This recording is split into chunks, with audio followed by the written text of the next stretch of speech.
Guys, welcome to Pakistani reaction. तो कैसे हैं आप सब? उम्मीद है आप सब बढ़िया होंगे, मजे में होंगे, खुश होंगे, आबाद होंगे। मेरा नाम है मुदस्सिर, मैं हूं बशीर। सो गाइस, आज की वीडियो काफी ज्यादा इंटरेस्टिंग होने लगी है। बहुत ज्यादा वीडियो रिक्वेस्टेड है। सीधा वीडियो के टाइटल की तरफ आते हैं, जो कि है India gets Quad support and baseless pressure by USA and EU slammed by Japan and Australia. मतलब इंडिया ने क्वाड का सपोर्ट ले लिया और जो मतलब बेसलेस कोई मतलब जिसकी बुनियाद नहीं थी वो वाला प्रेशर डाल रहे थे मतलब यूरोपियन यूनियन और मतलब यूएसए इंडिया पर, उनको मतलब खारिज कर दिया जापान ने और ऑस्ट्रेलिया ने। अब क्या हुआ ये वीडियो देखेंगे तब हमें सही से पता लगेगा। मतलब सीधे मायने में बोले तो जापान और ऑस्ट्रेलिया इंडिया की साइड पे आ चुके हैं, मतलब इंडिया को उस प्रेशर से बचाने। तो क्या हुआ, बिना किसी देरी के देखते हैं ZX न्यूज की वीडियो। इनकी वीडियो का लिंक मिल जाएगा आप लोगों को डिस्क्रिप्शन में। काउंट करते हैं, स्टार्ट।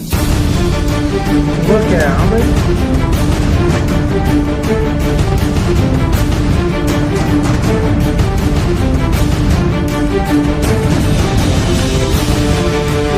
तो फाइनली दोस्तों, एक बार फिर से साबित हो गया है कि अमेरिका यूरोपियन यूनियन वालों के पास आज पैसा होगा, दौलत होगी, टेक्नोलॉजी होगी और दुनिया की सबसे ताकतवर फौज, सबसे ताकतवर वेपन होंगे।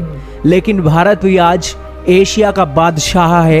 इंडो पैसिफिक के अंदर अगर आपने कदम रखना है तो भारत से अगर आपने पंगा ले लिया है या भारत को नाराज कर दिया है तो आपकी हिम्मत नहीं है इंडो पैसिफिक के अंदर आप कदम रख सको।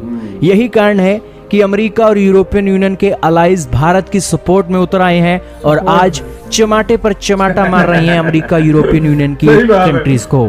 क्योंकि दोस्तों, रशिया और यूक्रेन के मामले में जो प्रेशर भारत के ऊपर बिल्डअप किया जा रहा था उस प्रेशर को बिल्कुल खत्म कर दिया है ऑस्ट्रेलिया और जापान की स्टेटमेंट ने। दोस्तों, ये बातें यही दिखाती हैं कि भारत कितना जरूरी है आज ऑस्ट्रेलिया जापान के साथ साथ एशिया की सिक्योरिटी सेफ्टी के लिए। और जो प्रेशर अमेरिका यूरोपियन यूनियन वाले भारत के ऊपर बिल्डअप कर रहे हैं ये एट द एंड अमेरिका और यूरोपियन यूनियन को ही नुकसान पहुंचाएगा और एशिया के अंदर इनकी डोमिनेंस को बिल्कुल खत्म कर देगा। क्या है सारे का सारा मामला, तो आइए शुरू करते हैं। आपको पता ही है भारत रशिया से एक बात कर रहा है तेल लेने के लिए और हमारी कंपनियां भी रशिया के अंदर व्यापार करने की बातें सोच रही हैं। और रशिया और यूक्रेन के मामले में इंटरनेशनल मंचों पर भी भारत ने एक अब्स्टेन रहकर यहां पर सिचुएशन को क्लियर किया है।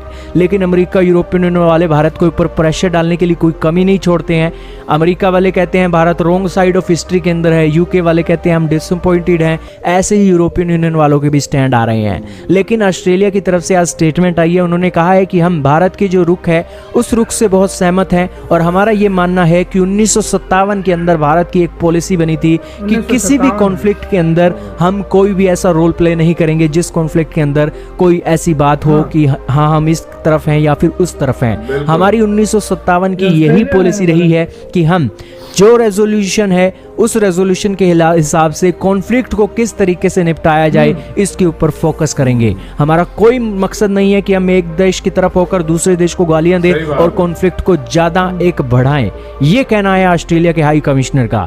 इसके अलावा जापान के पीएम का भी कहना है कि ये जो रशिया यूक्रेन की क्राइसिस चल रहा है इस क्राइसिस के कारण वर्ल्ड ऑर्डर काफी डिस्टर्ब हो गया है। लेकिन उन्होंने भारत के एक जो कदम हो रहे हैं कि भारत की सरकार लगातार फोन कॉल करके रशिया के राष्ट्रपति से कॉन्फ्लिक्ट को एंड करने के लिए बातचीत कर रही है, उस कदम की सराहना भी जापान के पीएम ने भारत के दौरे पर की है। जो ये बातें यही दिखाती हैं कि भारत आज शांति की ओर आगे बढ़ रहा है। भारत चाहता है कि कोई दुनिया का देश आपस में मत लड़े, लेकिन आज अमेरिका यूरोपियन यूनियन वाले चाहते हैं कि भारत खिलाफ हो जाए रशिया के। अगर भारत खिलाफ हो गया फिर तो वर्ल्ड वॉर 3 हो जाएगी। अगर सारे ही बंदे लड़ाई करवाने वाले हो जाते हैं दोस्तों तो जाहिर सी बात है लड़ाई होगी और देश बर्बाद होंगे। तो कोई ना कोई देश तो चाहिए जो लड़ाई को ना एक बढ़ने दे, बीच में आए, बातचीत करे और बातों को ठंडा करे, अपनी बात को दूसरे पक्ष के सामने रखे। वो बंदा भी तो चाहिए लड़ाई को खत्म करने के लिए। लेकिन अमेरिका और यूरोपियन यूनियन वालों की तो अकल तो है घुटनों के अंदर, लेकिन ये भारत को गालियां दे रहे थे कि रॉन्ग साइड ऑफ हिस्ट्री के अंदर हो। बल्कि आज भारत जैसा देश रशिया यूक्रेन की टेंशन को खत्म करने के लिए दोनों देशों के साथ बातचीत कर रहा है और दोनों देशों को मसले को सुलझाने की बात कर रहा है, लेकिन ये भारत को गालियां दे रहे हैं। तो ये सारी सिचुएशन है और ऑस्ट्रेलिया और जापान ने भारत का सपोर्ट करके दिखा दिया है कि अमेरिका और यूरोपियन यूनियन वालों, आज तुम हजारों किलोमीटर दूर बैठे हो, आज तुम्हारी बात हमारे लिए इतनी जरूरी नहीं है जितनी बात भारत की हमारे लिए जरूरी है, क्योंकि भारत हमारा पड़ोसी है और सारा इतिहास गवा रहा है कि जब भी पड़ोसियों के साथ आपने बिगाड़ कर रखी है तो नुकसान पड़ोसी का भी होता है और अपना भी होता है। ये यूरोपियन यूनियन, अमेरिका वाले रशिया यूक्रेन के मामले में अपना फायदा देख रहे हैं, लेकिन भारत की सिचुएशन में ये एक बिगाड़ने की बात कर रहे हैं। एशिया के जो वर्ल्ड ऑर्डर है, सिक्योरिटी है, उसको बिगाड़ने का काम कर रहे हैं। तो ये सारी सिचुएशन बहुत पॉजिटिव निकली है और ऑस्ट्रेलिया जापान ने साथ देकर दिखा दिया है कि उनके लिए भारत सबसे पहले जरूरी है। ऐसे के साथ हुई यार ये वीडियो खत्म। ओरिजिनल वीडियो का लिंक मिल जाएगा आप लोगों को डिस्क्रिप्शन में।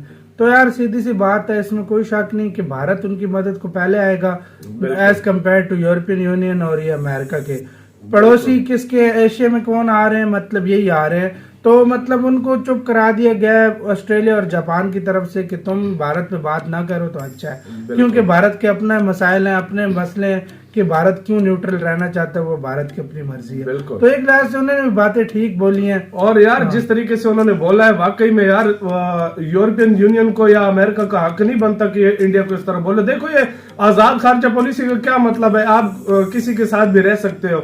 अब यूरोप कर रहा है, उनके साथ मिल रहा है, सब कुछ कर रहा है, इसका ये मतलब तो नहीं है ना कि इंडिया अपने अच्छे ताल्लुकात रशिया के साथ तोड़ दे। मैं तो कहता हूँ ऐसा अगर मामला आता है ना तो अमेरिका को फिर ईरान क्यों याद आया कि आप तेल दो, हम सैंक्शन वगैरह हटा देंगे। उसको फिर अमेरिका अपना फायदा जहाँ देखता है वहां पर अपनी मर्जी करता है। हुआ और इन्होंने बहुत अच्छा बोला है। अमेरिका साहब का बाप बना हुआ है, तो इंडिया मतलब अमेरिका कहता है मैं जो करूंगा वो कर सकता हूँ और कोई नहीं कर सकता। मैं कहता हूँ सच में बंदा हर एक पे एतबार कर ले, चाइना और अमेरिका के इन पे ना करे। ये सबसे बड़े कमीने ये दो देश ऐसे इन पे कोई एतबार न करे। और यूरोपियन यूनियन वालों को देखो, और मानना पड़ेगा ऑस्ट्रेलिया और जापान को कि वो आगे कि उन्हें कहते हैं कि हम समझ सकते हैं कि मतलब इंडिया क्यों ऐसा कर रहा है। बिल्कुल, क्योंकि इंडिया को पता है, देखो उनको भी पता है इंडिया वेपन उनसे लेता है, शुरू से लेता है, तो अभी इंडिया कैसे उनके खिलाफ जाता है। देखो समझदार जो देश होते हैं ना, जिस तरह जापान को देख लो, ऑस्ट्रेलिया को देख लो, फ्रांस को देख लो, उन्होंने इस तरह का मतलब उनको कहा है कि इस तरह उनको पता है यार इंडिया की सिचुएशन में खड़ा हुआ है, इंडिया के ताल्लुकात रशिया के साथ किस तरह है। अमेरिका ऐसा बन रहा है जैसे मतलब वही सब कुछ दे रहा हो, सारे देशों को सब कुछ कर रहा है। हाँ, तो मैं कहता हूँ यार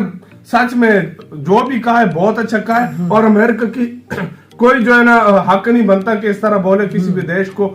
यूके का नहीं बनता, यूके ऐसा लगता है जैसे यूके तो उसका चमचा खब्बा है ना भाई, मतलब वो अब क्या कहते हैं पंजाबी। देखो जापान के साथ भी उन्होंने भी विरोध किया, लेकिन वो अपनी फॉरेन पॉलिसी और सब कुछ लेकर चल रहे हैं इंडिया के साथ। उनको ये हक तो नहीं बनता ना अमेरिका का और जो है यूरोपियन यूनियन का ओढ़ ओढ़ के तुम आओ इंडिया पे। इंडिया भी लाइक के मैं तुम्हें वो हाल कर, अमेरिका फिर इंडिया भी कहता है घंटा मेरा है, जो कर सकते हो कर लो। मैं जो है ना मैं एयरक्राफ्ट भी लूंगा, मैं तेल भी लूंगा, मैं फार्मास्यूटिकल मेडिसिन भी लूंगा, सब कुछ भाई। और अभी इंडिया पे ना मतलब प्रतिबंध लगाने की उनकी हिम्मत नहीं है, क्योंकि अगर इंडिया उस खेमे में चला गया तो ये खेमा बहुत ज्यादा भारा हो जाएगा। भारा क्या हो जाएगा, जो चाइना को ये टैकल करने की कोशिश कर रहा है ना, इसको भी भट्टा बैठ जाएगा, ये मैं बता दूं तुम्हें। तो गाइस आप लोग इसके बारे में क्या कहते हैं, आप अपनी राय हमें कमेंट सेक्शन में दें, आप क्या सोचते हैं। इधर वीडियो खत्म करते हैं, अपना बहुत ज्यादा ख्याल रखना। तो यार बाय।